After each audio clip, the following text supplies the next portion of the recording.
My name is Diane Honeycutt, and I'm one of your Cabarrus County Commissioners, and I'm honored to be here today to host this month's Out and About in Cabarrus County. We're here in downtown Concord in Gianni's, and boy, do we have some great smells and great atmosphere, so we want to thank them for allowing us to host today's event here. Our topic today is the Cabarrus Literacy Council, and we have two special guests with us, and we're going to start with Caitlyn Mitchell. So welcome to today's show. Thank you. Thanks for having me. Well, you're welcome. We're glad to have you and appreciate your taking time to come be with us. And we wanted to just start by getting you to tell us a little bit about yourself and how you got involved and came to be a part of the Literacy Council here. Sure thing. So like you said, my name is Caitlyn Mitchell. I'm the Literacy Coordinator for the Cabarrus County Public Library System, and I've been working here for just a little over a year. I actually moved to North Carolina from Pennsylvania, where I worked for a Literacy Council before, and then I just was looking for warmer weather and kind of fell upon this opportunity. So I've been here for a year, and it's my job to oversee the adult tutoring programs that we have for English speakers who are low literate or illiterate. We also have foreign language speakers who need help learning English. And then we have a partnership with the Cabarrus County Detention Center too, where I coordinate the reading groups that we have for inmates. And I'm also in charge of maintaining the inmate library that we have. So I do that with a group of volunteers. I was going to say that's a lot of responsibility. Yeah, there's a lot of different projects going on. Yes, so tell us which one has the most demand, and are you able to meet the demand of the county, or do you need more volunteers, or what does that look like for you? We have a lot of students, adult students who are foreign language speakers. We have a very large Latino population in the community. So I'm always looking for volunteers to help tutor adults one-on-one. That's probably the biggest demand. In the detention center, we have a really nice group of volunteers who have been there for plenty of years, and they come consistently and they take care of their classes, so we're kind of good in that area. So how do the volunteers learn their job to be able to go in and help in the different programs? So I provide training for the tutors. Initially when they start, I kind of meet with them and their student and get them set up with the appropriate books. I pre-test all of the students as part of their intake process, and then I'm able to meet with the volunteer one-on-one, kind of explain the books they'll be using, and then I provide quarterly training opportunities throughout the year, kind of depending on feedback I get from the volunteers, certain things that they're struggling with, things like that. In the detention center, I always have a meeting when there's new volunteers who want to go in, where they can meet with all the volunteers who help out there, and they kind of get ideas on what they're going to be doing in that setting.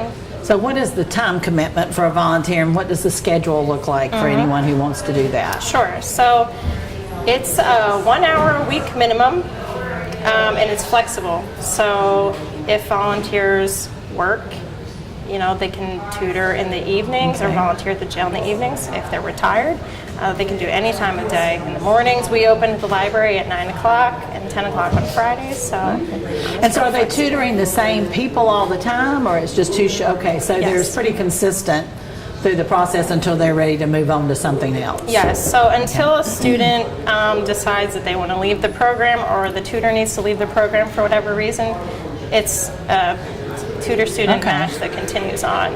And how do you assess the progress of the students who are being tutored? Right, so if they complete whatever book they started in and go to the next level, that's kind of one way, or I can do post-assessments, kind of using the same assessment I did during their intake process to see how much better they've gotten in the time they've been working with their tutor. And what is the age group of the people that they would be tutoring, the range? They have to be at least 18 years old, but I would say most of our students are between their 40s and maybe mid-50s, but it varies. Very good. Well, I would imagine that's a very rewarding opportunity for your volunteers. Yes. To go in and make a difference. Sure, I understand. And obviously so, because if I'm not mistaken, you said you came from Pennsylvania and that you were with the Literacy Council there. Yes, correct. So what differences or similarities do you see between Pennsylvania and here? Definitely still the need for ESL tutors. We also had a very large Latino population. And the community here is actually bigger, but I think we had more students that came to this Literacy Council in Pennsylvania. So trying to get the word out here. A lot of volunteers are really good about spreading the word, and the students, they refer each other to the program, so that helps too. Well, and I'm sure we'll probably address this with our second guest, but for anyone who's interested in volunteering or who wants more information, where's the best place for them to do that? The library. Any of the libraries in Cabarrus County have volunteer applications. I'm at the Concord branch, and I'm usually in my office or around town, so I'm pretty easy to find too if they want more information. Well, great. Well, thank you, Caitlyn Mitchell. Thank we you. appreciate you being with us, and we know that you're providing a great service for our community, Thank so you. thank you for that.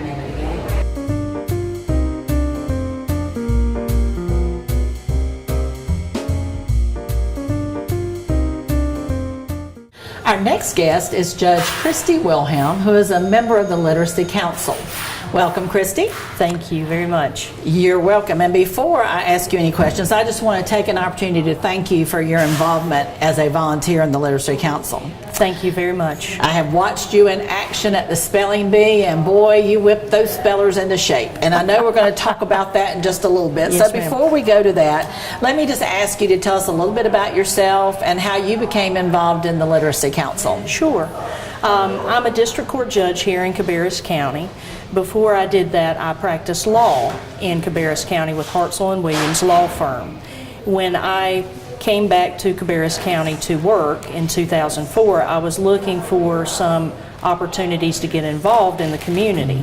My aunt, Janet McDaniel, who's a former dean of students at A.L. Brown High School, was very involved with several retired educators in the Literacy Council at that time. And she's the one who introduced me to the program, and I've been a volunteer ever since. I think that was 2006 or so, and I've been involved with the program ever since that time. Well, that's great. So now what all have you done as part of it? And then tell us what the role of a council member is with the Literacy Council. It has evolved over time. When I first started out, I was a tutor. I was tutoring a fellow about the same age as me who had not had the opportunity to finish his education. He was working, and I was trying to help him with his reading skills because he had a child who was learning to read, and he wanted to be able to read with his child. Then, past that point, I got involved with being on the board, and of course that involves lots of fundraising opportunities and different community interactions and outreaches. The number one thing is addressing the fact that we do have a literacy problem to begin with. Not a lot of folks like to talk about that, but that is something that was kind of exposed in our community when our Pillow Text Mill closed in 2003-2004 timeframe. There were a lot of folks who never had the opportunity to finish their education who were suddenly out of a job and needed skills in order to make themselves employable again. At that point, the Literacy Council stepped in with a big grant from the Hayes Foundation and began working on this problem. So I think you hit on a key point, something that so many of us take for granted, which is being able to read with your children, your grandchildren, niece or nephews. And for this gentleman, you offered an opportunity that we all just assume everyone has. And so I would imagine from a volunteer perspective, that gives you a sense of fulfillment and rewarding opportunities. It's one of the best volunteer experiences I've ever had.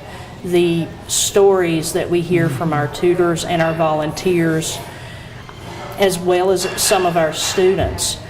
We've had several students come back and speak to us about the difference that this has made in their lives, and it's just absolutely heartwarming, the change that's come about just because of the simple process of learning to read. And there's so many of us out there who could pitch in and volunteer and be able to do this. And from what I'm understanding, there's flexibility in the time frame in which you can do it. Absolutely. Yeah, so and Ms. Mitchell with the library coordinates all of our volunteers. She sets up training for them. It's not something that you have to create yourself. You don't have to figure out how to teach someone how to read. There's a very laid out curriculum, and it's easy enough that even a lawyer can do it. So it's very straightforward. Hey, well, I think it sounds like a great opportunity for people who want to give back and have the time to do that, want to make a big impact on somebody's life. So with that said, one of the opportunities you mentioned on the council was fundraising. Right. So you might have something you want to share with us about an event coming up? I do, and this is going to be our 9th fundraiser of this type. It is called the Buzzword Spelling Bee. It is an adult spelling bee, not adult in the wording, but adults participating. Everyone's over the age of 18. They form teams of 3 people, and those people are called out a word just like your old-fashioned school spelling bee. I believe, Ms. Honeycutt, you've served as our judge for a couple of years. We've had have. other community leaders come and serve as judges to... I'm much better as a judge than I am a speller. Not sure that can be the case, but I am. That's okay. It's a lot easier to spell the words when you have them laid Yes, in front it of you is. than when you're trying to think in front of a room full of people. Bingo, yes. But we are going to be having that fundraiser again this year. It is the 9th annual Buzzword Spelling Bee. It will be on September the 6th at 5:30 at the Cabarrus Brewing Company. We take over their mezzanine upstairs and have a couple hours of good, clean fun. Watching adults compete against one another. We usually have a team from the Sheriff's Department. We often have local businesses sponsor teams as well, and it's just a hoot. It's absolutely hilarious to watch people get befuddled by words that we use every day. Well, it is fun, and there's always some really good-natured ribbing going back and forth, and if you just need a night out and get away from all the stuff of the day, this is a great place to do it and do something for a good cause as well. Right. So for anybody who might be listening who would want to have a team in, can you tell us how much and who they need to Sure. contact and by when? Sure. The registration for a team is $300, and you can contact the library literacy program at 704-920-2223. Or you can look on our Facebook page at Cabarrus Literacy for more details. If you'd like to purchase a ticket to come and watch, that's $5. It's good, clean fun, as I've said. It is at the brewery, but you don't have to have a beer. They have soft drinks, and we also have different snacks provided. So come and have a good time. Awesome. Okay, well, thank you so much. And is there anything we didn't get to ask you that you want to tell us about? Personally or the Literacy Council? No, ma'am. I'm not going to embarrass anybody by challenging you to a spell-off on this program. I don't think that would be good for either one of us. I wouldn't want to embarrass you, So there we have it. With that said, I want to thank you and Caitlyn for being our guest today. I want to thank Gianni's in downtown Concord for providing this wonderful environment for us to have our show today. And we want to thank each of you in our viewing audience for viewing today's show. If you have topics you'd like to have discussed at an Out and About in Cabarrus County for a future show, don't hesitate to contact us through the county website. And thanks again for joining us, and we look forward to seeing you out and about in Cabarrus County.